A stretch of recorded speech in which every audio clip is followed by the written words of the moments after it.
une dernière chose à voir au niveau des murs. Quand je crée un mur ici, il est donc, on l'a vu, constitué de différentes couches. Donc le mur aura toujours la même épaisseur sur toute sa longueur. Si je travaille par exemple en rénovation et que j'ai des murs particuliers à réaliser qui seraient par exemple avec des épaisseurs variables, je ne pourrais pas le faire en utilisant la commande de mur. Par contre, je vais pouvoir créer cela en utilisant un composant in situ. Alors, qu'est-ce qu'un composant in situ ? Je vais pouvoir, en activant cette commande, réaliser un élément qui appartient à une certaine catégorie. Donc, j'ai ici à ma disposition quelque part toutes les catégories que j'ai de la même manière que quand je crée une nouvelle famille, ici. Si ce n'est que, comme je suis dans le projet, j'ai également la possibilité de réaliser une famille système, et donc je pourrais très bien réaliser un mur. Qu'est-ce qui se passe quand j'utilise la commande de mur en composant in situ ? Il va me demander de rentrer un nom, donc je vais l'appeler par exemple mur épaisseur variable. Et je vois maintenant que j'ai ici à ma droite le fait que je vais devoir terminer la création de ce mur. Donc de nouveau, je suis passé dans un autre environnement.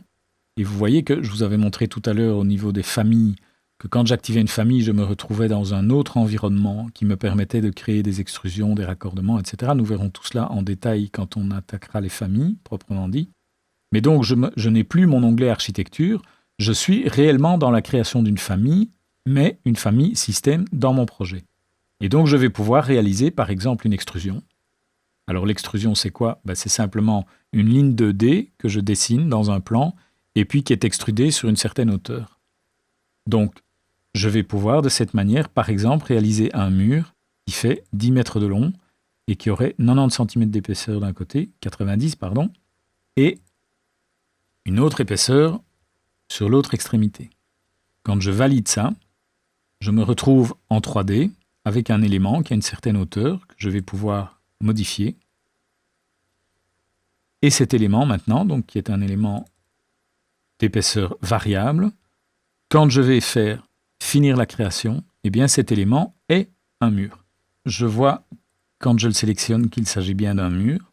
Et donc, si je retourne au niveau de la gestion de l'extrusion, donc je sélectionne l'élément et je demande de le modifier in situ, eh bien cette extrusion, je peux lui donner un matériau. Donc j'ai une hauteur, un début d'extrusion, une fin d'extrusion. Donc on voit ici aussi que je ne suis pas dépendant des niveaux, sauf le niveau qui constitue le plan de construction, mais sinon par rapport à ce plan de construction, je donne une hauteur bien définie. Donc c'est vrai qu'un mur de ce type-là aura des contraintes plus compliquées à gérer qu'un mur classique. Mais donc je vais pouvoir lui donner un matériau, par exemple béton coulé sur place. Et donc, si j'ai besoin d'un mur composite de ce type-là, je vais devoir, avant de valider à ce moment-là, créer par exemple une autre extrusion qui sera devant ce mur-ci. Par exemple, un décalage de 50. Je ferme mon extrusion. Voilà. Et cette extrusion-ci, je lui mets un autre matériau qui serait par exemple ma brique commune. Voilà. Alors, la hachure qui est là peut paraître bizarre, mais en fait, c'est la hachure vue. Pourquoi ? Parce que cet élément, pour l'instant, est petit. Il est là. Donc, je vois à la surface la hachure, mais donc je peux à ce moment-là venir ici, sélectionner ceci et étendre le mur jusque-là. Voilà. Et à ce moment-là, j'ai bien un mur composite qui a été créé en 2 extrusions et qui se comportera sinon comme un mur. Donc je vais pouvoir y insérer des portes, etc.